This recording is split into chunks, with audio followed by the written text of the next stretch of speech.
But don't ever say what you said. That's a nasty question. Go ahead. To me, that's the nastiest question. That's the nastiest question ever.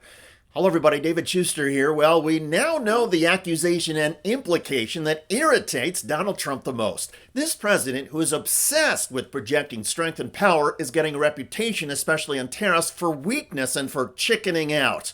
And Trump erupted when a reporter for CNBC, Megan Casella, asked him about it.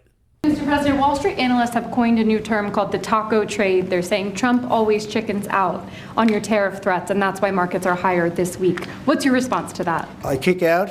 Chicken out.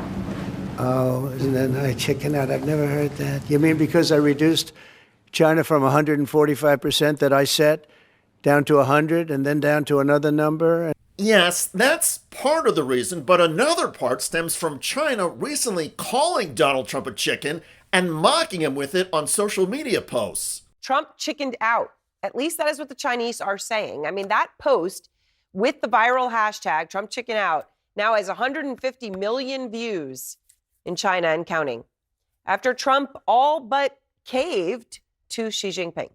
More recently, a reporter picked up on the phrase Trump always chickens out, or taco, and so CNBC's Casella asked her question.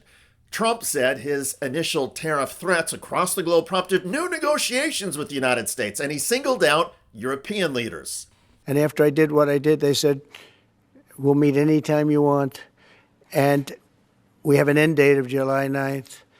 You call that chickening out? Because we have $14 trillion now invested, committed to investing when Biden didn't have practically anything. The $14 trillion, according to independent fact-check groups, is a fabrication.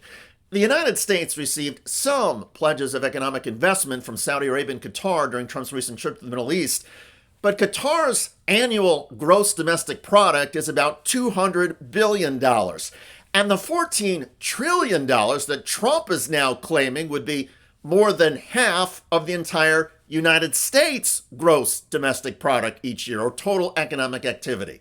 In other words, Trump's claim is preposterous. 6 months ago, this country was stone cold dead.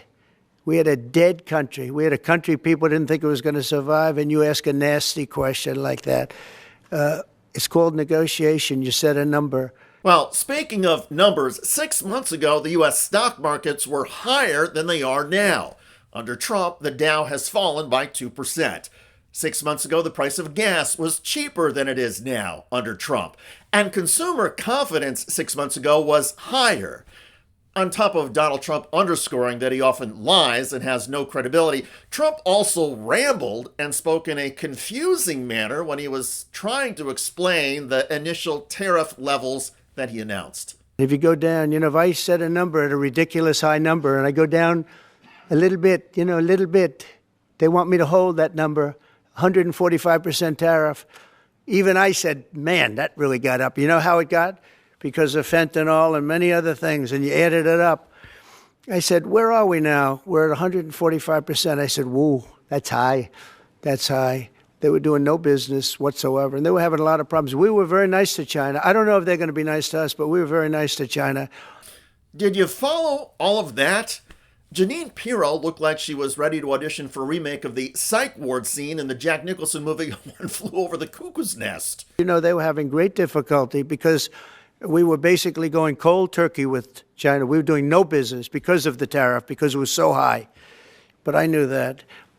But don't ever say what you said. That's a nasty question. Go ahead. CNBC reporter Megan Casella appeared on the channel after that exchange and said she took Trump's comment that her question was the nastiest ever as a badge of honor. Wall Street loves an acronym, as you know, Kelly, and the idea here is just, yes, the markets will go down when he makes a threat, only to rebound often even higher once the threat is back off the table. And so far, where we are in sort of this tariff limbo right now, many of, if not most, of the tariff threats that have been leveled so far are not yet in effect. That could be a different story 6 months from now, but the question now being, will other countries still take him seriously and come to the negotiating table if this sort of pattern continues? I hear he called that a nasty question, Megan. He sure did. A badge of honor, I guess. Yeah, well, Megan, thanks very much for bringing us that recap. Because the entire exchange illuminated some very important things about Donald Trump. First of all, Trump does not care about telling the truth or about credibility, as we know. But second, Trump does care very deeply about being viewed as strong and powerful. That is wired into him, perhaps because of the weird relationship he had with his father. So Trump constantly needs to demean and belittle other people. It's how Trump proves to himself that he is strong. However, when Trump caves or chickens out, that shows weakness and fear. And the implication with Taco, or Trump always chickens out, is that investors and trade negotiators are onto Donald Trump. Not only do they not believe him, but they don't see him as strong. They see Trump as weak. Somebody who, when push comes to shove, always buckles. A man who chickens out. It's the nastiest question or accusation ever, says Trump. Not that Donald Trump lies, but that Donald Trump is a fraud, soft, somebody who doesn't need to be feared or respected. It was a moment of emotional honesty from Donald Trump, and it underscores, along with Trump's obvious dementia, that Donald Trump should be in a mental hospital, not the White House. By the way, even some of Donald Trump's conservative cheerleaders on the financial channels have abandoned Trump over his recent tariff threats on Apple. We're trying to figure out an off-ramp for Apple. It'd be a $3,000 iPhone if they tried to make everything here. $3,500. $3,500 for a good one, for the kind you'd like, probably, Hasset. But no, what's the I'm offer? a smoke signal kind of guy. What's the supply? Yeah, what's the supply chain issue? I mean, what is Tim Cook supposed to do? Right. Well, we'll see how it works out. We'll see how it works out. In other words, even Trump advisor Kevin Hasset doesn't know.